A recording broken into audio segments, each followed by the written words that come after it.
Vamos, de forma sucinta, olhar para três principais pontos. Tomás, muito boa noite. Vamos primeiro lançar um olhar sobre as inundações em Sofala e em Cabo Delgado.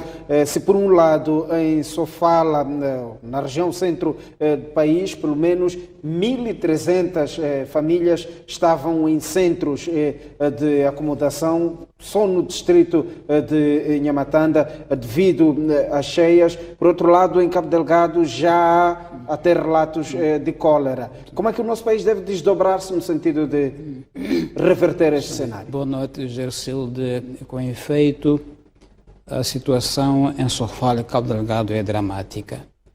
Dramática porque ela vem se sobrepor ainda aos efeitos não debelados das tempestades Idai e Kenneth. E o quadro em Cabo Delgado é realmente dramático. Porque, bom, além da crise que vem das insurgências militares que obrigam a população a deslocar-se das suas zonas para refúgio, há a questão das cheias que derrubam infraestruturas e inundam vias de acesso. De facto, o quadro em Cabo Delgado é um quadro muito, muito mau. A semana passada tínhamos preocupações na mídia com o dia do nosso rei Marcelino dos Santos. Certo. Isto talvez nos desviou um pouco do foco sobre o que se passa em Sofala e Cabo Delgado.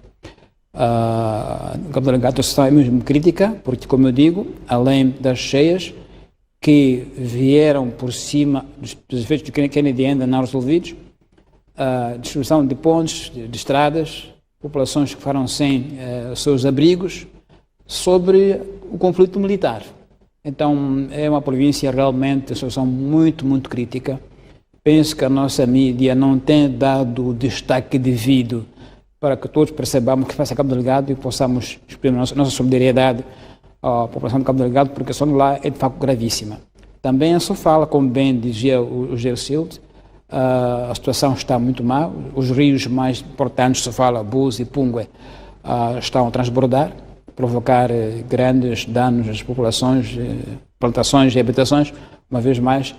Então, de facto, quando falamos de mudanças climáticas, este é que é o efeito real, vivido, não é só teórico. Nós temos agora o caso concreto de que são eventos extremos cada vez mais graves, cada vez mais frequentes.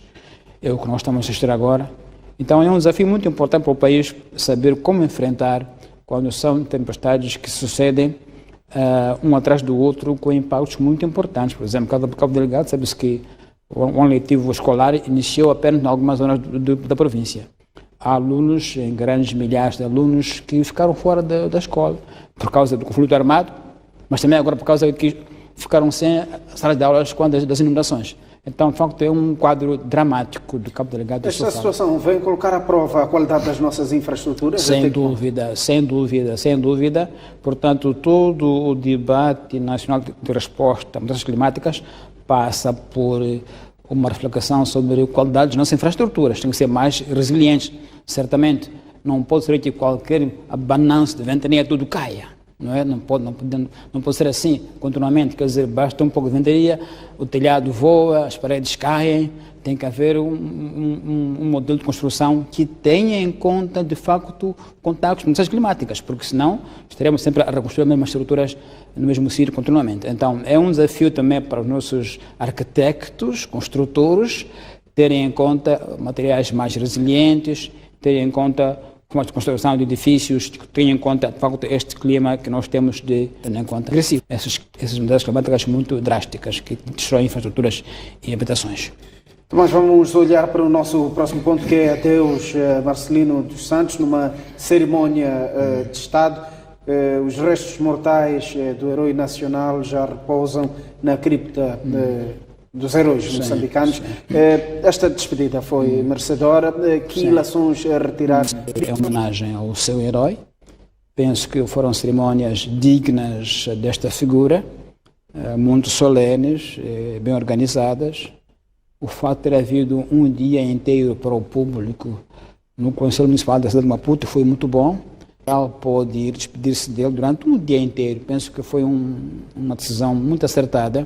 Foi uma única, nunca houve um caso idêntico em que há um dia inteiro em que estão as portas abertas para o público. Penso que houve discursos à altura do herói, que o dignificaram, que relembraram, sobretudo, os valores que ele representa, os valores da integridade, de fidelidade aos ideais, do nacionalismo, patriotismo, que ele foi isso, foi esta figura que é o símbolo, enfim, símbolo moral final da Frelimo ao longo da história, aquele construtor que sempre juntava as pedras, perdão, ao longo da história da Frelimo, mesmo quando houvesse algum terremoto no partido, parecia que era ele que vinha logo a seguir arrumar a casa, desde a morte de Mondlane, a morte de Samora. Então esteve bem, momentos críticos do show, mas achei um pouco fria a mensagem da Elundi dos Santos. Filha de Marcelino. Sim, ela leu a mensagem, não tinha calor, estava muito metálica. Queria vê-la um pouco mais, um pouco a transmitir o calor de filha que está em luto. Não senti isso. Depois houve partes em que ela mexia com os papéis, batia com os papéis na secretária, distraía as pessoas a bater com os papéis. Parecia de facto muito autômata. Não estava com calor, não estava com aquele sentimento. Talvez o feitio dela, de eu ser assim como pessoa, mas esse detalhe saiu à vista. Parecia que estava muito fria demais para a ocasião e mexia nos papéis, bater com os papéis na secretária. Era um momento de distração da cerimônia, que trava um pouco a solenidade da cerimônia.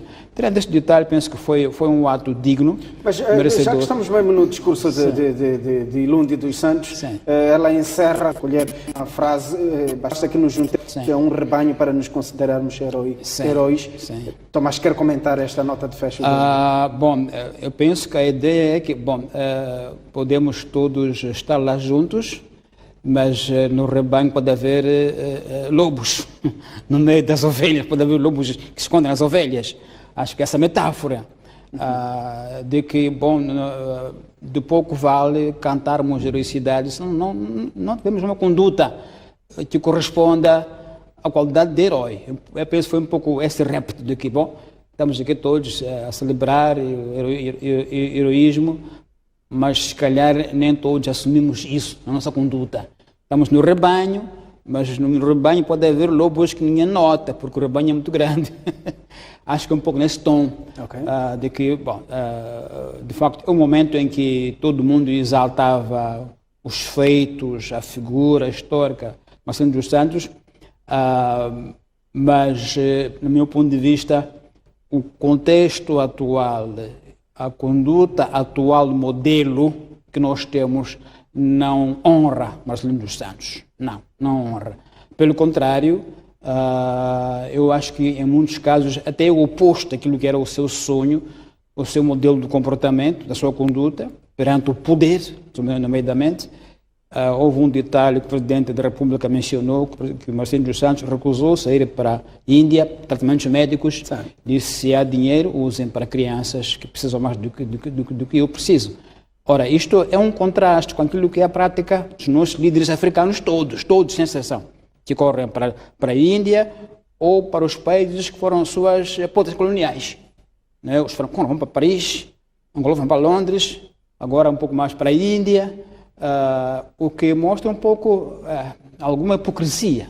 Ou seja, se eles são nossos dirigentes e, portanto, fazem hospitais, fazem-nos para quem? Afinal, não é para eles também? É para quem? Por que eles vão para o estrangeiro? Marcelino dos Santos deu um pouco esse tom de que, de facto, vocês estão errados. Se há recursos, é para as crianças. Nós, os dirigentes, temos que mostrar que somos os donos do que fazemos, dos hospitais que construímos. Não vamos nós ir para o estrangeiro, deixar o povo cá. Portanto, essa mensagem foi muito forte para mim, é um pouco mais a condizer com a sua postura ética perante o poder e perante a política. Foi, digamos, uma nota mínima, mas que dá um pouco o espelho daquilo que ele era e que o país perdeu em uma semana. Tendência atual da política. É verdade. Quadros. É verdade. Estou a falar também de Mário Machungo. Quero comentar sobre a figura dele. De facto, foi uma sucessão de notícias que bastante tristes, que de algum modo simbolizam uma era, um período histórico. Marcelino dos Santos, Mário Machungo, são o primeiro grupo pós-independência que governou Moçambique. Portanto, marca uma era. E Mário Machungo tem este pendor de ter sido o principal economista da nação moçambicana logo a seguir a independência. Dirigiu a economia nacional no tempo ainda do socialismo e dirigiu a transição para a economia de mercado, com o pré.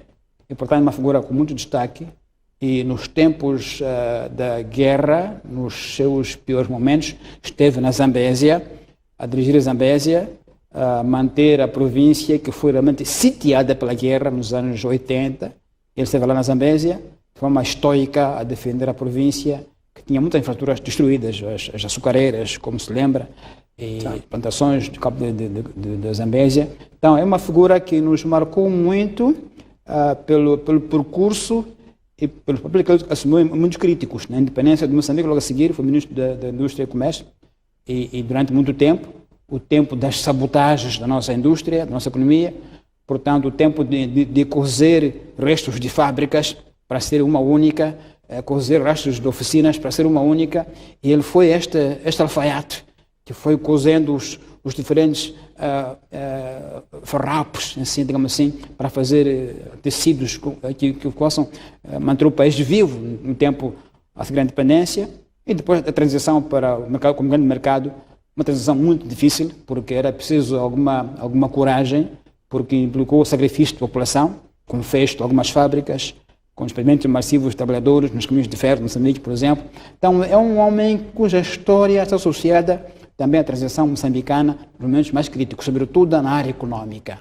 Foi este motor, este rol, por exemplo, começou da nossa economia nos momentos críticos do país, desde a independência até ao pré, e finalmente ficou na banca, abriu a banca privada com o BIME, foi o primeiro banco, por isso mesmo também há de haver um nacional de 2 dias na sua homenagem. Vamos passar para o terceiro e último tema, a divisão da 9ª legislatura da Assembleia da República. A Assembleia da República já se expressa. Nos últimos 2 dias acompanhamos a composição dos órgãos diretivos internos, portanto, da chamada Casa do Povo, mas uma questão salta aqui à vista, tem que ver com a força da maioria, que de certa forma desce em cascata para as pequenas lideranças das comissões. Quer olhar para estes pontos? Eu sempre tenho em conta o discurso do presidente Nyusi, quer no partido, quer no Estado, sobre as maiorias. Sim. Quando ele diz e o repete, não devemos usar as maiorias para impor ideias. Quer dizer o quê? Quer dizer que é preciso haver mérito na ideia. Não é o número de quem pôs a ideia que determina. Nosso Parlamento tem um pouco este problema. Quem foi que disse? Logo concordo ou discordo, conforme quem que disse. Se quem disse é a oposição, eu não aprovo, ou vice-versa. Ou seja, não se discute. Há muita modéstia dizer o seguinte: ninguém sabe tudo. Ninguém tem resposta para tudo. Ninguém mesmo. E, portanto, preciso ser muito humilde para ouvir toda a gente, mas toda a gente mesmo, e colher os consensos possíveis, ainda que leve tempo. De pouco vale apressar-se para fazer leis que depois não seguem, são revistas, como aconteceu com o Código Penal, outras leis foram feitas um pouco com peso de maioria, mas sem, digamos, atenção de qualidade. Logo a seguir, eu preciso de uma revisão do Código Penal, outras leis.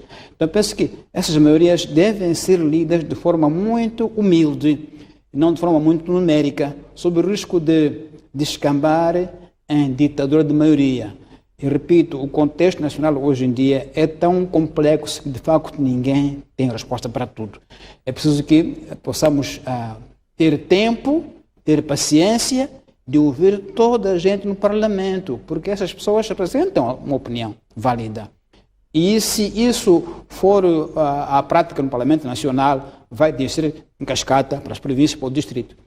Do contrário, há de haver sempre tendência de que, bom, vamos ao voto, e cala-se o debate. Então, penso que a maioria deve ser este tom que diz o Presidente da República. A maioria não é para ser ditadura, não é para impor ideias. A maioria é para sentir responsabilidade. Do que somos a maioria, logo temos grande peso naquilo que decidimos, mas decidamos com consenso de todos os que estão lá na Assembleia. Acho que essa aqui deve ser a lição política mais importante desta legislatura. Tomás, muito obrigado pela sua vinda. Obrigado, Boa noite. Termina assim o espaço de comentários com Tomás Vieira Mário.